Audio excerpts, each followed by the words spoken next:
बिस्मिल्लाहिर्रहमानिर्रहीम। एक दफ़ा फिर हम हाज़िर हुए हैं अपने नए टॉपिक के साथ। हमारा मेन टॉपिक तो वही है, पार्ट्स ऑफ स्पीच, और हमने वर्ब को डिस्कस किया था लेक्चर नंबर 10 में। अभी हमारा लेक्चर नंबर 11 है, तो हमने जहाँ तक पढ़ा था वहीं से आगे स्टार्ट करते हैं। हमने टू बी वर्ब पढ़ा था, सरसरी हमने उसको मतलब लिखे थे, टू बी वर्ब। 8 टाइप्स इसके हैं। लास्ट टाइम हमने लिखे थे B, is, are, M,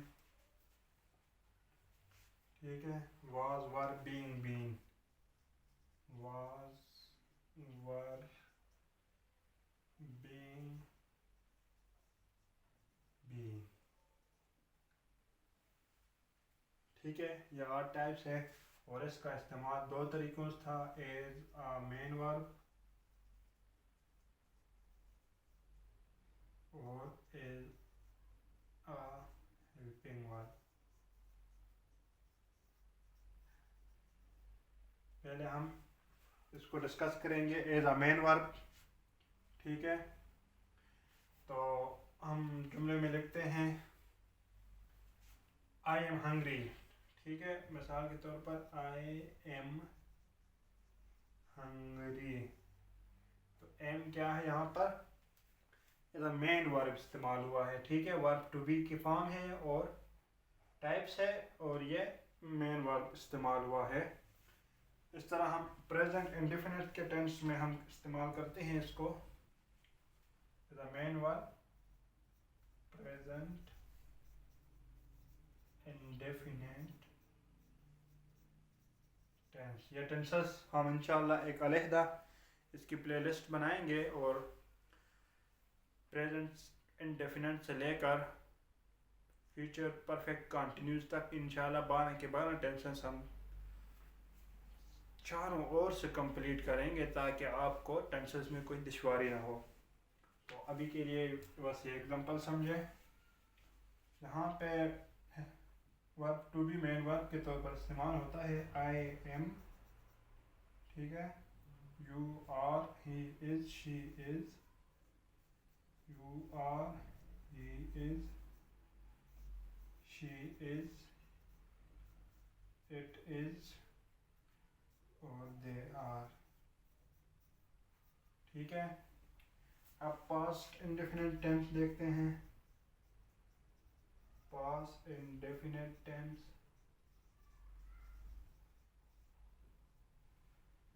I was, you were,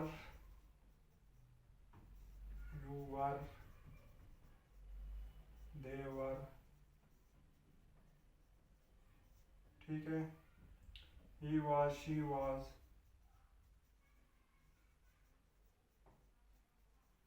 it was, we were, ठीक है। ये एज अ मेन वर्ब इस्तेमाल हुआ है यहाँ पे, was और were, ठीक है। अब हम आगे देखते हैं कि एज अ हेल्पिंग वर्ब किस तरह ये इस्तेमाल होते हैं। और हाँ, सॉरी, एक चीज़ रह गई है, हम इसको भी डिस्कस करते हैं, कंट्रैक्टेड फॉर्म। कंट्रैक्टेड फॉर्म किसको कहते हैं, यहाँ लिख लेते हैं, कंट्रैक्टेड फॉर्म। अब मैं एक जुमला लिखता हूँ, आई एम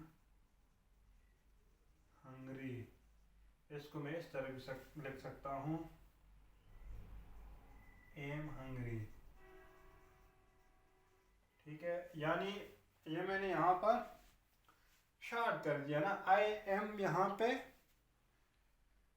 पे क्या है, अलग अलग लिखा हुआ है और दूर लिखा हुआ है, और फिर यहाँ पे मैंने इसको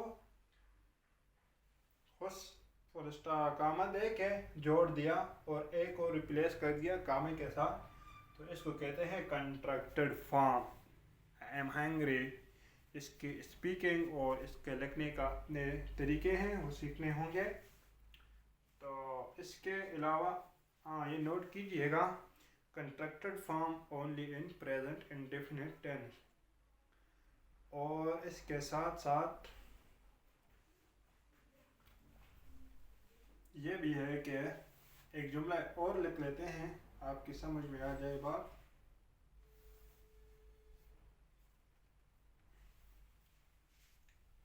बल्कि ये अल्फाज हैं कुछ, मतलब ही इज़, तो इसकी कंट्रैक्टेड फॉर्म है,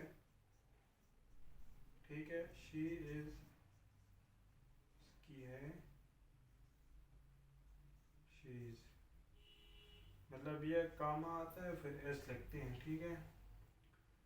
यू आर की है यू आर, ये तो ये बात समझ में आई होगी, उम्मीद है आपको। अब आगे चलते हैं, और आगे क्या है, the verb to be as a helping verb. The verb to be as a helping verb के तौर पर जो इस्तेमाल हुआ है, अब हम उसको डिस्कस करते हैं और फिर इंशाल्लाह हमारा वर्ब ख़त्म हो जाएगा, ठीक है। Helping verb as a helping verb, तो मिसाल के तौर पर I am working, main verb तो ये है ना, वर्किंग, काम करना। एम अब यहाँ जो आया है ये क्या है, इसकी हेल्प कर रहा है, तो ये हमारे पास हेल्पिंग वर्ब है। अब he is being silly, he is being silly, तो being क्या है, हेल्पिंग वर्ब है हमारे पास, ठीक है। I have been eating, I have been eating, यहाँ पे been क्या है, हेल्पिंग वर्ब। भाई क्या कर रहे हो, सोए हुए हो, हेल्पिंग वर्ब है। अच्छा, तो इस तरह एक जुमला और लिख देते हैं, have I not been playing, have I not been playing. अच्छा, इंशाल्लाह हम जब टेंसेस पढ़ेंगे तो ये जितने भी जुमले मैं लिख रहा हूँ वहाँ पे इंशाल्लाह आपको बड़े बड़े आराम से, प्यार से, सही सलीके से इंशाल्लाह आपको समझाऊंगा और ख़ुद भी समझूंगा, डिस्कस करेंगे बल्कि मिलके, तो इंशाल्लाह समझ में बात आ जाएगी। तो यहाँ पे हमारा वर्ब का होता है डी एंड, ठीक है, वर्ब का डी एंड होता है। और पार्ट्स ऑफ स्पीच में नेक्स्ट जो हमारा टॉपिक होगा वो है एडजेक्टिव्स। तो मिलते हैं इंशाल्लाह अगली वीडियो में जिसमें हम एडजेक्टिव को डिस्कस करेंगे। तब तक के लिए आप इन वर्ब तक तमाम के तमाम लेक्चर देखकर अपने नोट्स बनाइएगा, इनको याद कीजिएगा और अपने भाई शाह खालिद को अपने दुआओं में याद रखिएगा। और इजाज़त दीजिए इंजीनियर शाह खालिद को, अपना ख्याल रखिएगा। अस्सलाम वालेकुम।